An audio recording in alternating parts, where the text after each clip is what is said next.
ماہ محرم الحرام کی جو یکم تاریخ ہے، اس کو بڑی مناسبت ہے اسلام کے دوسرے خلیفہ حضرت سیدنا عمر فاروق اعظم رضی اللہ تعالیٰ عنہ سے۔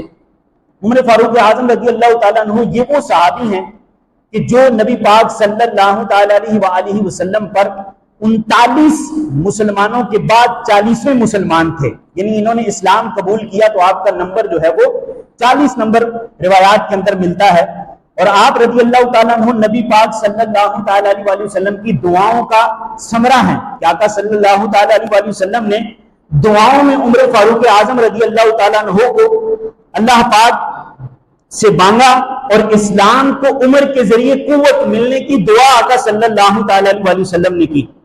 بیت المقدس یہ بڑا پیارا شہر ہے، مبارک شہر ہے، اور اس سے ہمیں نسبت ہے، ایک خاص نسبت حاصل ہے ہم سب مسلمانوں کو۔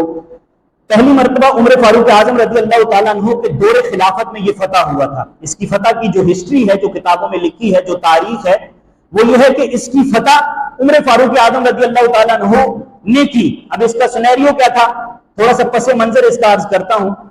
جب بیت المقدس فتح ہونا تھا تو حضرت عمر فاروق اعظم رضی اللہ تعالیٰ عنہ نے حضرت ابو عبیدہ بن جراح رضی اللہ تعالیٰ عنہ کو سپہ سالار بنا کر وہاں بھیجا اور ایک لشکر دے کر بیت المقدس کے لیے روانہ کیا۔ حضرت ابو عبیدہ بن جراح رضی اللہ تعالیٰ عنہ لشکر کے ساتھ بیت المقدس پہنچے، کافروں کے قلعے کا محاصرہ کیا، گھیراؤ کیا۔ تقریباً 4 ماہ تک یہ جنگ چلتی رہی لیکن کوئی نتیجہ نہ نکلا۔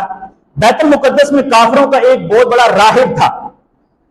ایک روز وہ راہب قلعے کی دیوار پر چڑھا اور حضرت ابو عبیدہ بن جراح رضی اللہ تعالیٰ عنہ کو مخاطب کر کے کہنے لگا، ہم ہر حال میں تم سے جنگ کریں گے اور ہمارے شہر کو صرف ایک ہی شخص فتح کر سکتا ہے جس کے اوصاف ہماری کتابوں کے اندر لکھے ہیں۔ وہ کیا ہے؟ حضرت ابو عبیدہ بن جراح نے فرمایا، وہ کون ہوگا؟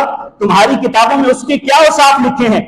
راہب بولا، وہ محمد صلی اللہ تعالی علیہ وسلم کا امتی ہوگا، اس کا نام عمر بن خطاب ہوگا اور لوگ اسے فاروق کہیں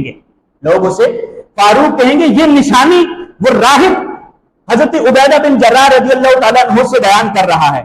راہب جب یہ بولا تو حضرت ابو عبیدہ بن جراح راہب کی یہ بات سن کر مسکرائے اور خوشی سے فرمایا کہ فتحنا البلد ورب الکعبہ، کہ رب کعبہ کی قسم اب تو ہم جو ہے وہ بیت المقدس فتح کر کے ہی رہیں گے انشاءاللہ۔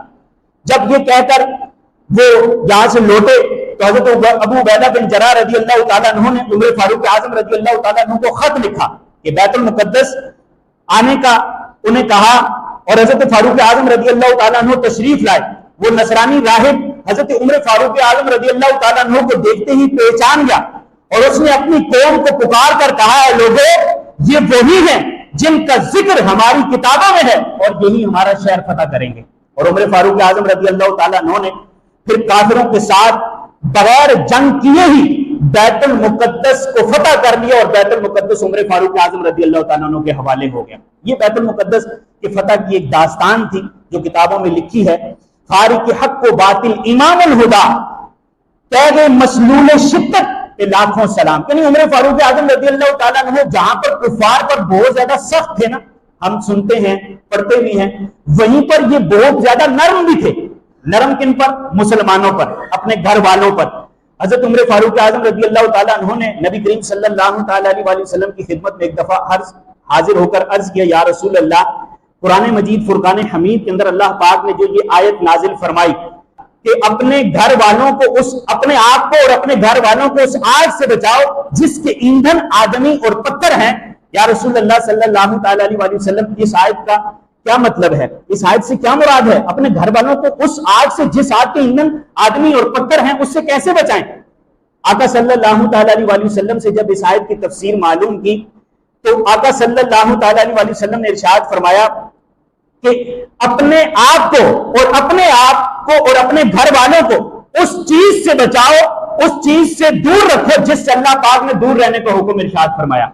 جس بات کا اللہ نے حکم دیا ہے کہ یہ کرو وہ کرے، جس کا اللہ نے حکم دیا اس سے بچو اس سے بچیں۔ جب بندہ یہ کام کرے گا تو وہ اس آگ سے بچے گا کہ جس آگ کے ایندھن آدمی اور پتھر ہے۔ ہمیں اپنی اولادوں کی خبر ہونی چاہیے، ہمیں اپنے گھر والوں کی خبر ہونی چاہیے۔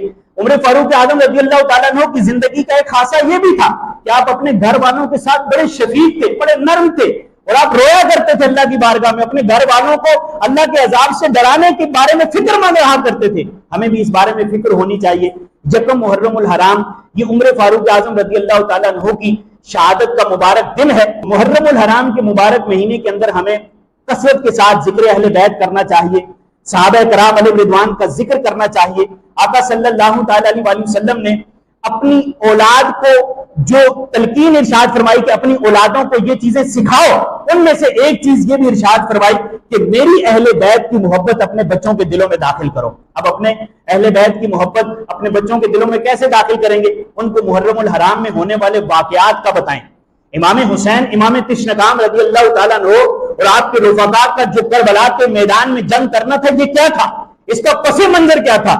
یہ اسلام اور کفر کی جنگ تھی، یا اسلام کے پرچم کو بلند کرنے کے لیے اسلام پر کمپرومائز نہ کر کے اسلام کے پرچم کو بلند کیا اور اسلام کے دامن سے وابستہ رہے؟ اور کس طرح آپ نے کربلا کے میدان میں اپنے ننھے علی اصغر کو قربان کیا، جواں علی اکبر کو قربان کیا، اور کہاں وہ خیمہ، اس خیمے کے واقعات اور کربلا کے میدان میں یزید لعین کی وہ ناپاکیاں، وہ پلیدیاں، اور وہ یزید جس نے اسلام کے اوپر کمپرومائز چاہا، اور امام حسین رضی اللہ تعالیٰ عنہ نے اسلام کے بارے میں کمپرومائز نہ کیا۔ حضرت عمر فاروق اعظم رضی اللہ تعالیٰ عنہ کی زندگی کے اندر ایک خاصا آپ کا یہ بھی ملتا تھا کہ آپ اللہ کے احکام پر کسی سے کمپرومائز نہیں کیا کرتے تھے۔ ہم چھوٹی چھوٹے معاملات پر کمپرومائز کر لیتے ہیں۔ کس طرح؟ ایک طرف اللہ کا حکم ہے، دوسری طرف مروت دیکھتے ہیں، دوسری طرف دیکھتے ہیں معاشرہ کیا چاہ رہا ہے، گھر والے کیا چاہ رہے ہیں، اللہ کے حکم کو پسے پشت معاذ اللہ ڈال دیتے ہیں۔ تو اللہ والوں کی زندگی میں، اللہ والوں کی زندگی کے جو حالات ہیں ان کے اندر ہمیں اسلام پر کوئی کمپرومائز نظر نہیں آتا، اللہ کے احکام پر کوئی کمپرومائز نظر نہیں آتا۔ ایک طرف مروت ہے، ایک طرف اللہ کا حکم ہے، تو اللہ کے حکم کو ترجیح دینی ہے، مروت کو نہیں دیکھنا۔ وقت کیا چاہ رہا ہے، وقت کا تقاضا کیا ہے، اس کو نہیں دیکھنا، بلکہ یہ دیکھنا اللہ نے کیا فرمایا، اس کے رسول نے کیا فرمایا، اسلام ہمیں کیا کہتا ہے، اسلام کی ہمیں کیا تبلیغ ہے۔ اللہ پاک عمل کی توفیق نصیب فرمائے۔